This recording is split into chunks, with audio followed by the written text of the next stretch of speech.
Welcome to fandom. আবার একটা Indian ফুটবলের আপডেটের ভিডিও নিয়ে চলে এসেছি। জানুয়ারি ট্রান্সফার উইন্ডো ক্লোজ হয়ে গেছে, আজ 1 ফেব্রুয়ারি। মানে contracted player, Indian player transfer পুরোপুরি বন্ধ। কন্ট্রাক্টেড প্লেয়ার যারা আছে তাদের কিন্তু আর নিতে পারবে না, কিন্তু যদি কোনো ফ্রি প্লেয়ার থাকে, সে ইন্ডিয়ান হোক কি বিদেশি হোক, তাদেরকে কিন্তু নিয়ে আসতে পারবে। তো ইস্ট বেঙ্গল ফ্যানরা প্রচুর চিন্তিত, তো সেই নিয়ে কথাবার্তা বলবো। আর মোহনবাগান ফ্যানরাও কিন্তু একটা ভালো নিউজ পেয়েছো যে একজন ফরওয়ার্ড প্লেয়ার, যে কিন্তু এখনো মোহনবাগানেরই প্লেয়ার, সে কিন্তু আবার ফিরে আসছে উড়ন্ত, কিন্তু মানে একটা এয়ারপোর্টের ছবি দিয়েছে। তো সবকিছু নিয়ে কথাবার্তা বলবো যে ইস্ট বেঙ্গল আরেকজন বিদেশির কি হতে পারে, আর মোহনবাগানের যে আরেকজন বিদেশি আসছে তার কি হতে পারে, যা যা আপডেট সবই দেবো। তো সবার আগে যে কথাটা, এখনো যারা সাবস্ক্রাইব করবে অবশ্যই করে নিও, বেল আইকনটা টিং টং করে অল অপশনটা প্রেস করে দিও রেগুলার নোটিফিকেশন পাওয়ার জন্য। আমাদের ফেসবুক আর ইনস্টাগ্রাম পেজটাও ফলো করে নাও, ডেসক্রিপশনে লিংক দেওয়া আছে। তো পূজার থেকে প্রথমে শুনো। তো প্রথমেই যেরকম আমি অন্যান্য আপডেট দিই সেগুলো একটু দিয়ে দিই। তো গতকালকে আই লিগ 2 এর খেলা ছিল, ইউনাইটেড স্পোর্টস ভার্সেস কেঙ্করে এফসি। সেই কেঙ্করে কিন্তু গতকাল ইউনাইটেড স্পোর্টসকে 2-0 গোলে হারিয়ে দিয়েছে, এবং সেখানে বাঙালি ছেলে শুভ ঘোষ কিন্তু গোল করেছে। এবং তার সাথে বলে রাখি, আজকে থেকে কিন্তু আই লিগ শুরু হচ্ছে, এবং আজকে আই লিগের রিজিউম হচ্ছে। তো আই লিগের আজকে রয়েছে রাজস্থান ইউনাইটেড ভার্সেস নামধারী কিন্তু খেলা রয়েছে দুপুর 2টো থেকে। এছাড়া আই লিগ 2 এরও খেলা রয়েছে, Dempo versus sporting club Bengaluru আর orange FC versus Sudeva Delhi FC. তো এর সাথে সাথে বলে রাখি যে IWL ও চলছে, আন্ডার 17 ইউথ লিগও চলছে। তো সেগুলোর আপডেট যেরকম যেরকম পাবো সেরকমই দিয়ে দেবো। কিন্তু এই মুহূর্তে সবাই ডার্বি নিয়ে উত্তেজিত। তো ডার্বির টিকিট নিয়ে আবার একটু তোমাদেরকে খোলসা করে দিই। সেটা হচ্ছে ডার্বির অনলাইন এবং অফলাইন দুটো টিকিটই দেওয়া হচ্ছে। অফলাইন টিকিট ইস্ট বেঙ্গলেরটা ইস্ট বেঙ্গল ক্লাব থেকে, মোহনবাগানেরটা মোহনবাগান ক্লাব থেকে দেওয়া হচ্ছে সকাল 10:30 থেকে বিকেল 5:30 পর্যন্ত। আর অনলাইন যারা কেটেছে তারা রিডিম করতে পারবে যুব ভারতীর গেট নাম্বার 1 থেকে ইস্ট বেঙ্গল সাপোর্টাররা, গেট নাম্বার 4 থেকে মোহনবাগান সাপোর্টাররা সকাল 10:30 থেকে বিকেল 5:30 পর্যন্ত কিউআর কোড দেখিয়ে কালেক্ট করতে হবে। ম্যাচ ডেতে কোনো রকম অনলাইন রিডিমশন হবে না, এটা কিন্তু পোস্ট করে জানিয়ে দেওয়া হয়েছে। শুধুমাত্র যদি অফলাইন টিকিট অ্যাভেলেবেল থাকে সেইটা দেওয়া হতে পারে। তো শুনেই নিলে টিকিটের আপডেট। আশা করি তোমাদের টিকিট নিয়ে কোনো প্রশ্ন নেই। আর অনলাইন যারা কিনেছো গিয়ে তুলে নাও, আর অফলাইন যারা কাটতে যাও তারা ক্লাবে চলে যাও, আর নিজেদের ক্লাবে চলে যাও, ওখানে কিন্তু দেওয়া হবে। তো এগুলো তো ক্লিয়ার হয়ে গেল। এবার ইস্ট বেঙ্গলের কথায় আসি। সবাই কিন্তু চিন্তিত যে সিভেরিও টোরো পোস্ট করে ডিলিট করে দিয়েছে। সিভেরিও টোরো কি অন্য কোথাও চলে যাচ্ছে? হ্যাঁ চলে যাচ্ছে, সেটা আগের দিনই বলে দিয়েছি। জামশেদপুরে মোস্ট প্রবাবলি চলে যাচ্ছে, মোস্ট প্রবাবলি কি জামশেদপুরেই হয়তো যাচ্ছে জেভিয়ার সিভেরিও টোরো। এবং তার রিপ্লেসমেন্ট কি হলো, রিপ্লেসমেন্ট কিরম ভাবে আসবে? তো একজন বিদেশির কথা চারিদিকে ছড়িয়ে গেছে, কারণ তাকে একটা মালয়েশিয়ার ক্লাব রিলিজ করে যাচ্ছে, কিন্তু যথেষ্ট বড় প্লেয়ার। সে হলো ফার্নান্ডো ফরেস্টিয়ারি। ফার্নান্ডো ফরেস্টিয়ারি কিন্তু আর্জেন্টিনিয়ান বর্ন, ওখানে কিন্তু বোকা জুনিয়র্স থেকে উঠেছে, তারপরে কিন্তু ইটালিতেই নিজের কেরিয়ারটা শুরু করেছে। আর ইটালির ইউথ টিমগুলোর হয়ে কিন্তু খেলেছে, মানে আন্ডার 21, আন্ডার 19, আন্ডার 17 এগুলোর হয়ে কিন্তু খেলেছে। আর ইটালিতে আর ইংল্যান্ডের সেকেন্ড ডিভিশনে মানে চ্যাম্পিয়নশিপে, আর ইটালিরও মেনলি সেকেন্ড ডিভিশনে কিন্তু কাঁপিয়ে খেলেছে অনেক বছর। তারপরে যখন 30 বছরের আশেপাশে, 32 বছরের আশেপাশে বয়স হয়েছে, তখন কিন্তু মালয়েশিয়ায় চলে গেছে। মালয়েশিয়ায় যখন গেছে, জহুর দারুল তাজিম বলে একটা টিম আছে ওখানে, সেই টিমের হয়ে খেলেছে। অসাধারণ পারফরমেন্স, মানে পার ম্যাচ গোল করেছে এরকম বলা যায়। প্রচুর গোল, প্রচুর অ্যাসিস্ট আছে। কিছুদিন আগেই কিন্তু তাকে রিলিজ করেছে, তো সেই জন্য কিন্তু পুরো রুমারে ছড়িয়ে গেছে চারিদিকে যে সেই প্লেয়ারই কি ইস্ট বেঙ্গলে আসছে। বড় একজন স্ট্রাইকার, 34 বছর বয়সী একজন স্ট্রাইকার, ভালো স্ট্রাইকার, সে কি ইস্ট বেঙ্গলে আসছে, সেই নিয়ে চারিদিকে হাহাকার করে গেছে। একটাই কথা বলবো, এই মুহূর্তে কিন্তু কোচ চলে গেছে মালয়েশিয়ায় না, কোচ কিন্তু গেছে থাইল্যান্ডে।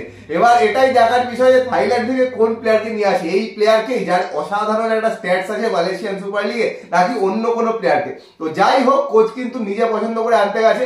আগেও দেখেছো হিজাজির মতো প্লেয়ারকে কিন্তু নিজে পছন্দ করে গিয়ে কিন্তু নিয়ে এসছে, এইবারও কিন্তু ঠিক সেইটাই করতে গেছে। তো দেখা যাক, কিছুদিনের মধ্যেই কিন্তু জানতে পেরে যাবে কোন প্লেয়ার আসছে, কারণ দেখবে ক্লাব থেকে কিন্তু পোস্ট করা হবে সেটা। আর তার সাথে সিভেরিওকেও কিন্তু রিলিজ হওয়ার পোস্টটাও কিন্তু করা হবে।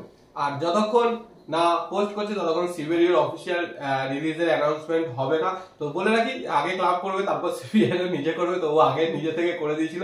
তো যাই হোক, সেই জন্য পোস্টটা ডিলিট করা আছে। আর কোচ আজকেই কিন্তু চলে আসছে, এসে কিন্তু আজকে প্র্যাকটিস করাবে, আগামীকালও প্র্যাকটিস করাবে, করে কিন্তু পরশু দিনকে ডার্বিতে নামবে। আর বলে রাখি, মোহনবাগানের জন্য সুখবর, সেটা হচ্ছে আগেই বলেছিলাম যে জনি কাউকে আসবে, ওর ডিসেম্বরে আসার কথা ছিল, তো সেটা একটু লেট হয়েছে, তো ফেব্রুয়ারিতে কিন্তু এসেছে। তো আজকে ভোরবেলা জনি কাউকে কিন্তু কলকাতায় চলে এসেছে। এসে সকালবেলা 8টা 8:30 থেকে যে প্র্যাকটিস সেশনটা হয় সকালবেলা যুবরাজের প্র্যাকটিস গ্রাউন্ডে, সেখানে কিন্তু জনি কাউকে জয়েন করেছে টিমের সাথে। কারণ মোহনবাগান এই মুহূর্তে দুবেলা করে প্র্যাকটিস করছে, সকালে যুবরাজ প্র্যাকটিস গ্রাউন্ড আর বিকেলে কিন্তু মোহনবাগান মাঠে। জনি কাউকে নেমেছে, বাট ও এখন কিছুদিন টিমের সাথে প্র্যাকটিস করবে, তারপরে ওর ফিটনেস টেস্ট হবে, তারপরেই কিন্তু দেখে কোন বিদেশিকে আনরেজিস্টার করা হবে, কার জায়গায় ওকে রেজিস্টার করা হবে, সেইগুলো নিয়ে ভাবনা চিন্তা করা হবে। যদি ফিট হয় তাহলেই জনি কাউকো এনলিস্টেড হবে। তো যখন হাওয়াজের অ্যানাউন্সমেন্ট হয়েছিল তোমাদের কিন্তু বলেছিল একজন central midfielder, attacking midfielder, central defensive midfielder কিন্তু দেখবে হয়তো রিপ্লেস হবে। আর জনি কাউকো কিন্তু অলরেডি কন্ট্রাক্টেড প্লেয়ার, ফুল রিহ্যাব করে কিন্তু এখানে ফিরেছে। এবার কিন্তু টিমের সাথে প্র্যাকটিস করে করে ম্যাচ ফিট হবে, তারপরেই কিন্তু জনি কাউকে খেলানো হবে। মোটামুটি যদি খুব তাড়াতাড়ি হয় তবুও কিন্তু একটা 1 মাসের প্রসেস তোমরা বলতে পারো, তারপরে কিন্তু কাউকে ডিরেজিস্টার করে জনি কাউকে কিন্তু রেজিস্টার করানো হতে পারে। আর ও যদি একদম ফুললি ফিট থাকে, ওখান থেকে যদি ফুললি ফিট হয়ে আসতে পারে, তবে কিন্তু 1 সপ্তাহ বা 1.5 সপ্তাহের মধ্যেই কিন্তু চলে আসতে পারে। মোহনবাগানের হয়ে কিন্তু আবার সেই জনি কাউকো যে অসাধারণ পারফরমেন্স করেছিল, পুরো টিমটার কিন্তু রূপ বদলে দিয়েছিল, সেই জনি কাউকো কিন্তু আবার দেখতে হবে। কিন্তু একটাই প্রশ্ন যে কাকে ডিরেজিস্টার করা হবে, কারণ ওপরে কিন্তু 3 জন প্লেয়ার। আমার তো মনে হয় না হুগো বুমোকে ডিরেজিস্টার করা হবে, হুগো বুমো কিন্তু থাকবে আমার যা মনে হয়, এখন অব্দি মনে হচ্ছে, কারণ টিমটার শেপ দেখে। ওপরের 3 জনের মধ্যে একজন হয়তো কামিন্স বা সাদিকুর মধ্যে কাউকে ডিরেজিস্টার করা হতে পারে, করে জনি কাউকোকে আনা হতে পারে। কিন্তু একটা কথা বলে দিই, কাউকো কিন্তু এই ডার্বিতে খেলবে না, কারণ সবে আসছে, সেই কিন্তু নেমে যাবে না।